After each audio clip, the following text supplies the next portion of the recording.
Hello, accountability buddies. This is Les, and another episode of Less is More Healthy, right in the middle of the 80s.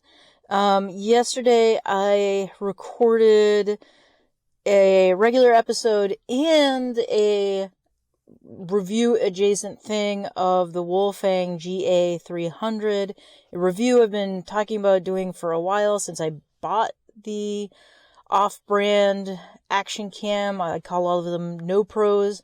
And so I recorded that yesterday because it was pouring rain again.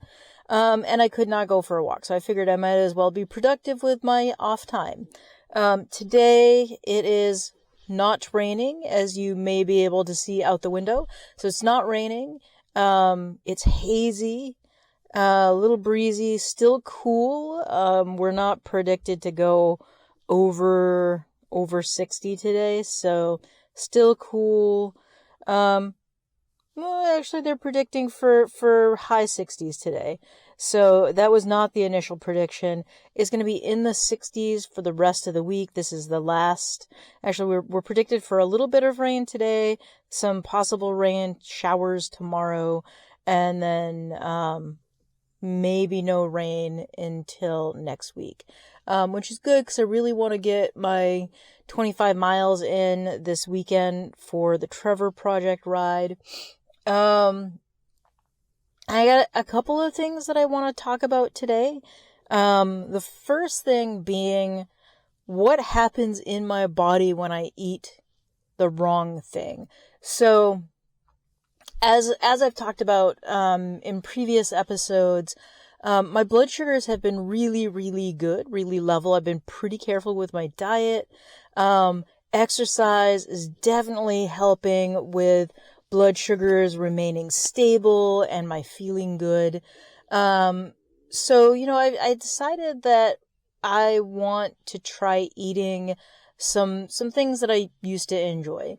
And my wife found some, lox on sale, picked it up, and I decided to try half a toasted bagel with cream cheese and lox this morning as my breakfast. And, that did not go over so well. I mean, I feel okay now. I'll test my blood sugar in another hour because that'll have been the 2-hour mark. And I'm going to go for a walk. But I haven't had the best of luck when it comes to eating wheat products.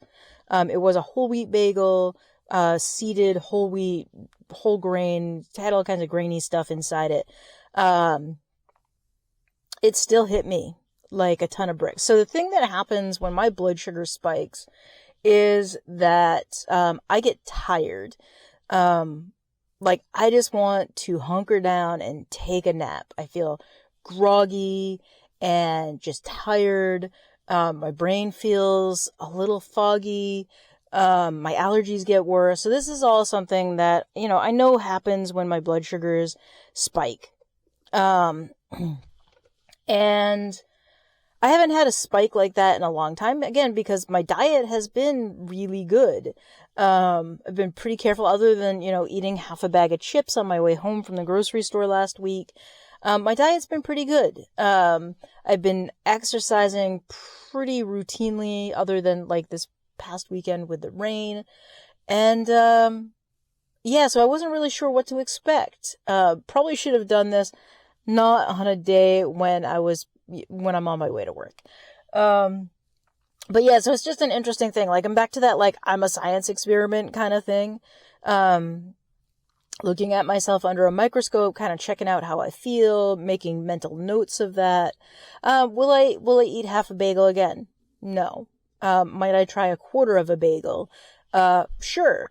It probably wasn't just the bagels, probably also, lox is, actually this was a smoked salmon lox, so it's probably a blend of sugar and salt in the brine, and then it was smoked. So, there are carbs in the smoked salmon, there are carbs in the cream cheese, many carbs in that half a bagel. So, this is like the thing where like I'm looking at what I can and can't eat.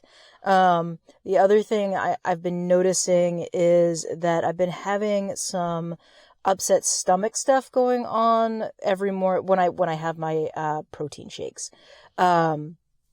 I might switch to having those at lunch instead of in the morning. This is a problem that I've had for a long time. First off, I'm rarely hungry in the morning. Secondly, when I eat first thing in the morning, this is something that started back when I was in high school, I get an upset stomach. And sometimes I have to wait a couple of like hours before I eat, in the morning. And so, unless it's something that's dry, like toast or something like that. So I'm not sure if it's the protein shake itself is like the mass quantity of protein hitting my gut. If it's the like large amount of liquid, if it's the medications, I don't know. Something's upsetting my stomach. My stomach is not upset right now. So that's a bonus. But I still feel like I just want to take a nap. I want to curl up and take a nap. And I think that's another side of type 2 diabetes that doesn't get talked about enough, is that, previous to getting diagnosed, oftentimes, I felt tired all the time. My energy levels were low. My mood was low. And some of that, certainly you can point to depression. Those are all depressive symptoms. But I think a lot of what was pointed at as depression symptoms, was actually symptoms of early stages of type 2 diabetes. And I think that they can go hand in hand too. There's just because you have one doesn't mean that you don't have the other. But I also know that when I was working at a partial hospital program, the prescriber would often send people to have type 2 diabetes ruled out, before she started heavy duty psych meds for depression. And as she would point out, she would say to me, she's like, you gotta check the blood sugars to make sure that low energy and, feeling tired all the time, plus, being thirsty and all frequent urination, that is not type 2 diabetes before you start treating for depression and anxiety. So just something to kind of think about too is like the overlap in symptoms for type 2 diabetes and a lot of psychiatric issues. So just throwing that out there. The other thing that I wanted to talk about is fitness world snobbery. Just having a conversation with one of my friends, and he's into cycling. He's into bikes, less into fitness, but very into bikes, and a different style of bike. He's a roadie, and into that style of cycling. And he looked at me and was like, if you don't spend over $2,000 on your bike, you're not serious about cycling. And I was like, bro, I spent $100 on my bike and probably another 500 in components and parts, plus untold numbers of hours in labor rebuilding that bike. And you're going to tell me because I spent under $2,000, under $1,000 on it, I don't even think it's $500 in parts. It's less than that. Because I spent that little, I'm not even serious about cycling. I'm not serious about my bike. And it's just something I see cropping up a lot in cycling circles. It's like people getting really snobby about other people and what they ride, and not just letting like others enjoy what they're doing. Or using a bike that's functional and serviceable for their needs. Like, you're going to tell me that the guy who I see a couple of guys riding Schwinn bikes from Walmart, all through the city where I work and the city where I live all the time. Are they following the rules of the road per se? No, not so much. Sometimes they're in the bike lane, but the bike lanes aren't necessarily the safest. Are they sometimes riding on the sidewalks? Yeah. Is that sometimes the safest space? Yeah. Are you going to tell me that they're not serious about using their bike as a form of transportation?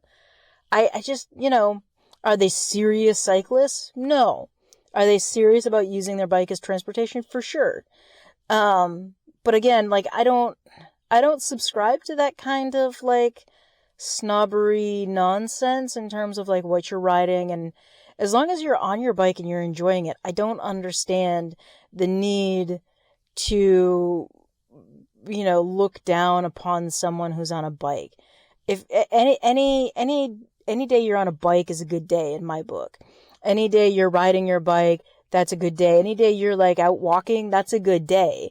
If you're making a choice to be healthier and fitter and, better for the environment by walking or riding your bike to and from work or for your health and fitness, then you're serious about cycling in my book. Do you need to wear, the cycling kit, all the spandex and the nonsense that a lot of these, like, weekend warrior cyclists ride? No, you can, I bought half my riding gear came from Amazon.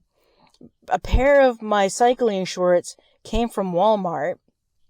I'm wearing a Walmart helmet these days because it's lighter than my other helmet. And that's not to say that name brand stuff is any better or worse. It's just, what can you afford and to get out there and enjoy what you're doing? I will say that, spending's a little bit of my other helmet is a better helmet than my Walmart helmet.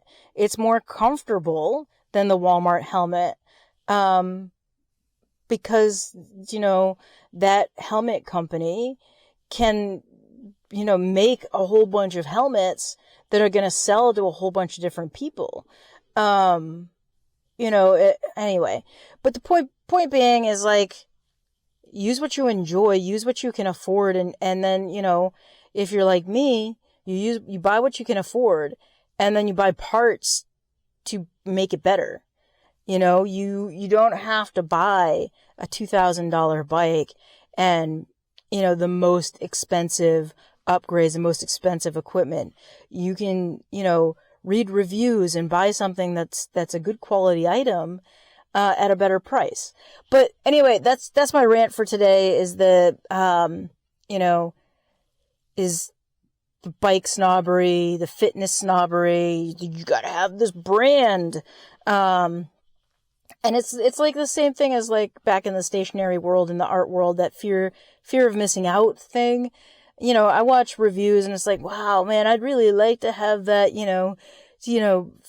massive 52, 11 to 50 cassette and that, $200, derailleur. But, do I need that $200 derailleur when the, $100 one will do just fine? No. But anyway, that's my rant for today. And, I just want to take a minute, thank everyone for watching, and, I'll see you next time.